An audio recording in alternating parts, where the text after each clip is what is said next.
if you are looking for a new job, one thing which I've seen is approach people doing the job that you want to do, get information about the job content, and at the end of the interview say something like, in the case, if I were to approach a company and to do this type of job tomorrow, could you give me an idea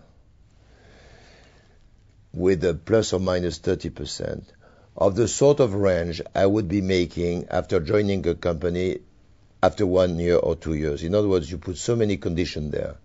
And usually the person will come back and say, well, I think that you should be making so much.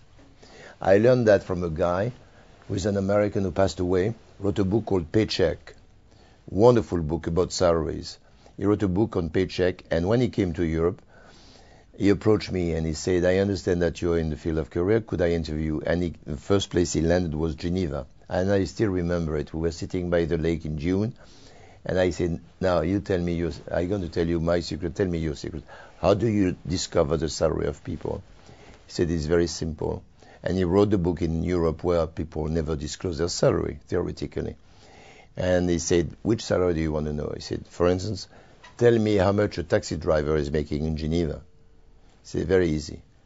You try to talk to people and say, give me a range. Talk to 3 people, and you get some sort of a range which goes from 100 to 130. Then you take a cab and you sit down. And the guy drives the cab and say, oh, by the way, it's a nice job you have, yes.